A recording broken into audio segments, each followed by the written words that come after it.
Hey, friend. Great to see you today. I'm back again. I think I've done well, not exactly a week. I took some vacation. Kind of odd with saying I'm going to go live every day and then immediately go on vacation and take 4 days off. But I think that's why today is my topic on goals today is actually a good segue or good way to think about it, right? Is because um, I've heard a lot of smart people say you need to like if you want to build a skill, it's about the reps. It's about doing the thing over and over again, practicing it, practicing it, practicing it. If you focus on building a skill and focus on getting better, actually doing some time to reflect on it, spending some time to think about it, getting feedback from others, all that, you're going to get better. Like, something you've done 1,000 times, you will be better at than something you've done one time or three times, right? And so I actually have my sales guy and my side business. I've got him actually going live every day. And the reason I'm doing that is for him to practice pitching, right? He spends a lot of time doing sort of BDR like cold calling, and just interacting with customers for first time. And he's not a seasoned salesperson. He has been doing this forever. And so part of my thing with that was if you just practice talking live every day, you just get on live and you start to pitch your wares, you slowly build the muscle in your brain of this is how I talk about this, so that instead of being worried about exactly what you're going to say to your customer, the stuff about the product's automatic because you've practiced saying it so many times, and you can focus on just talking to the customer about what the customer needs, what brings them value, like getting to know the customer and the kind of things that make you a good salesperson. So anyway, I put him on that. I said, look, for 6 weeks, just do this because you just need to practice. And it's been kind of a thing, but when I think about the goals behind that, right? Like it was a goal. We said we're going to do this live for 6 weeks, and along the way, because we share our studio space, I've got a kind of a share agreement with Brocken Media. They're doing some stuff, and so we had to, we're going to do this every day, but oh wait, we've got to swap in and out of the studio space. We got to do this, we got to do that. There's stuff that comes up. So I thought today I'd just talk about goals. Because, on the one hand, we want goals to be kind of set in stone and we want to reach the big thing. On the other hand, life just doesn't work that way. And sometimes it might be better off just to take a big step back and go, was this even a good idea? And so I think as I think about goals, like that is like the first question. Is even setting a goal in this area at this time a good idea? Is it something you should be doing? Right. And I think for me, I don't know, if you know me, like especially the people that work for me, more directly, there's probably not an idea that I didn't think was good when I first heard it. Like I love new ideas. I love doing new things, trying new stuff. I love it. But just because I had an idea doesn't mean it's a good one. Number one, and number two, just because even if it is a good one, it might not have value, right? Like at the end of the day, one of the challenges we've got in entrepreneurship and in business is yes, that idea is great, but it's going to cost $10,000, and there will never be a payoff for that $10,000. Now, I'm not saying you don't still spend that sometimes, right? Like, I believe that work should be a nice area for people to show up so that you don't, lose them. So I like had the break room painted and decorated in my office, not because I believe there will be long-term business value of somehow that painting and those specific items I put in there were going to explicitly return value to me in a dollar amount. But, having happier employees, being myself happier to be in the office, that's got value to it. It's just not a clear dollar value in my pocket that I can really point to. And so that's one of the things about your goal is what is the value of the goal? Sometimes the goal is just because it's like, oh, I want to climb Mount McKinley because I want to climb Mount McKinley. Like, okay, cool. That's fine. But you've got to understand that value, is what it is. And, sometimes the value is, quite frankly, just for your ego. Like I said, climbing a mountain, um, you know, writing a book, maybe that's an ego thing, right? Because I got to tell you, so far, like actually making that profitable is a whole tricky thing, right? Like let's just talk about that. I think setting goals in book writing is something I know something about. But these goals would be the same if you're trying to run a marathon, if you're whatever. Is it a good idea? The first part of that question is just value. Like, is the value related to the hours of your life going to be worth it?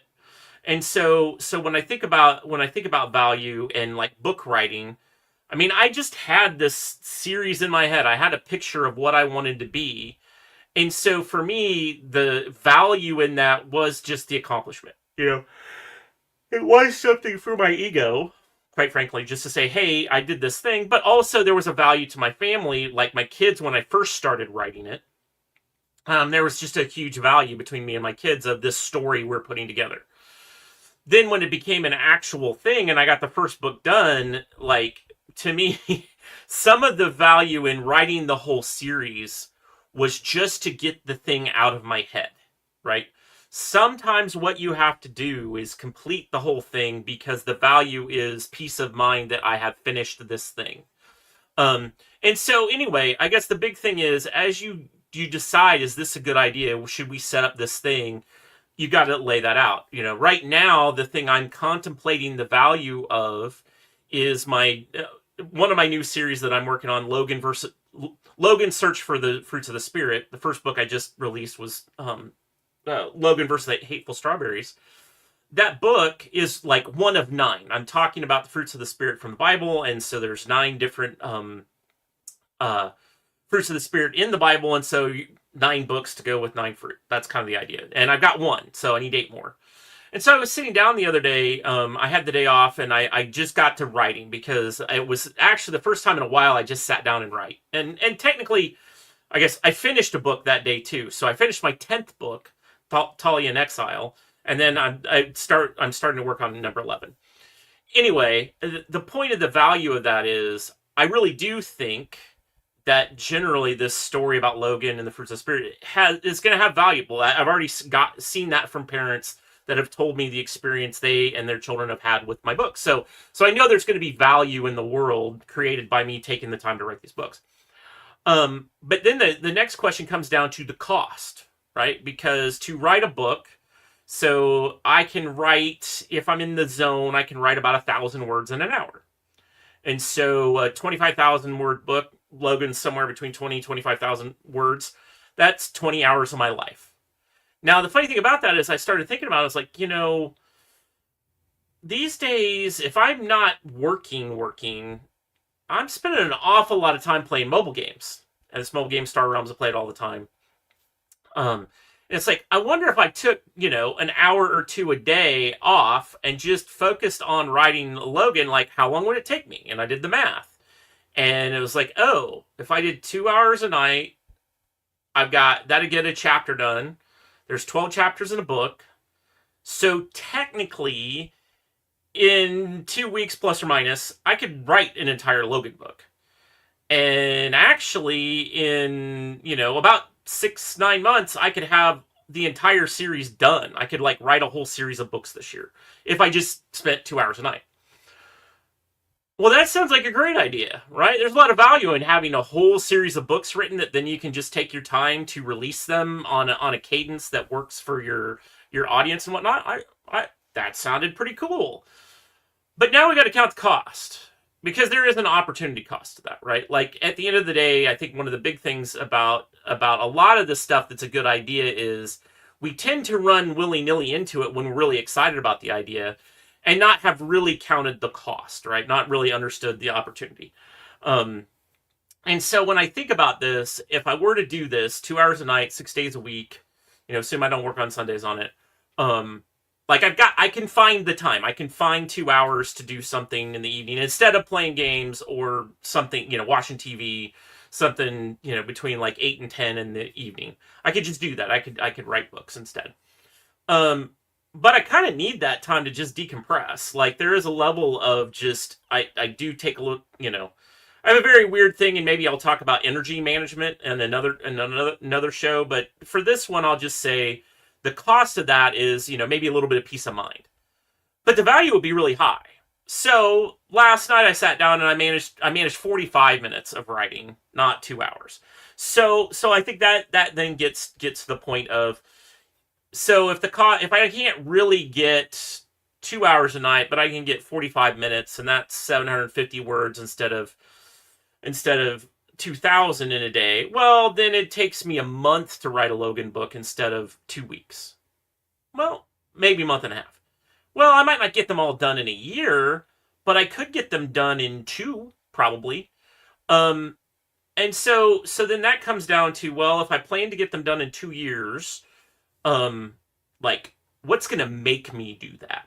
Right now, technically, if I wasn't a self-published author, I might have a contract with someone that's a third party that's telling me I have to do things. But as a single individual, just saying, "Hey, I'm going to go do this," like, what do you do? And so I think the last bit about any kind of goal setting, a is it a good idea? Like, is it something that's got value? B, can you afford to pay for it? Like, can you handle the opportunity cost? And then C, it's really this idea of accountability. And so I think one of the things I was really missing when I wrote the first Logan book was accountability, because with the previous books, once I got going on them, I had a cover artist and I had an editor and I had sort of production staff. I had this group of people that were very much tied into contractually obligations and things like this. So the books had to get done at certain times in order for them to get edited at certain times. And it was this whole thing. Like, there was a lot of moving parts to getting them produced.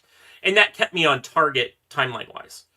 But once I got book 6 done with that, and I've got a new series, well, there was none of that impetus for all the other machinations of the book publishing process to force Logan to happen. So technically, Logan actually came out about 6 months late than what I wanted. Originally, I wanted Logan to come out in November of 2024, and he didn't come out till May of 2025. And so that is one thing I can do accountability wise, is go ahead and go find an editor, go find some helpers to work with me on these books. To say, hey, I'm going to crank these out. I need to work with you to help me crank them out, to get them edited and worked out. And by having that accountability, having someone else in the mix, all of a sudden, okay, I said I was going to spend 45 minutes or 2 hours or whatever I was going to spend so I can hit this deadline. But now, I actually have to do it, because I feel like, personally, I feel a very high say-do ratio. What I say I'm going to do, I tend to do if I tell somebody else about it. So that, I think, and there's actually a really good, heard about a really good study where they took a bunch of very high achievers from college, right? They were Ivy League school students graduating from Ivy League, who had, they asked them, do you have like a 5-year plan? Do you know what you're planning to do?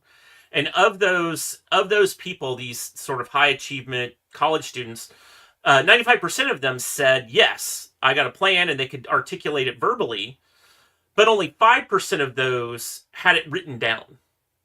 So, of this top group of people, only 5% had actually written down that plan of what they were going to do. And so then it turned out then, of the people, then 5 years later, how many of them had actually done it? Well, 95% of the people who had written it down actually did it. And so I think that's the last bit about it from an accountability perspective. You actually write down that I'm doing this thing, you share the thing you're doing with people, you tend to get it done. So I'd say, for me, like, especially on writing the first series of books I wrote, it did become very much, I've got this goal. I've told many people about it. And I had, ultimately had fans that were asking me about it, right? Like, I had people that were wondering, when was I going to do this, and that sort of thing. And so to me, if you're going after goals, I think the important things are, first of all, is it a goal of value?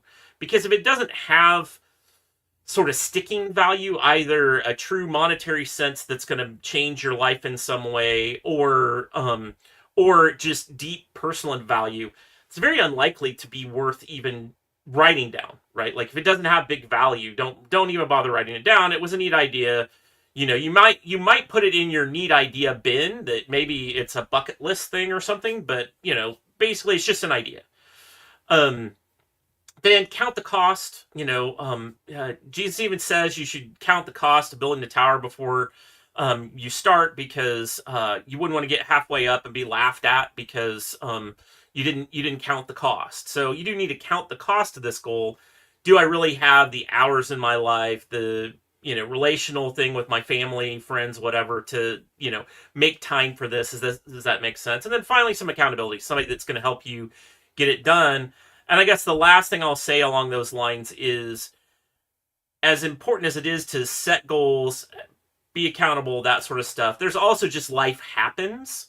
And so, I think probably tomorrow, next time, I'll talk about, okay, I've got a goal, I've got these targets.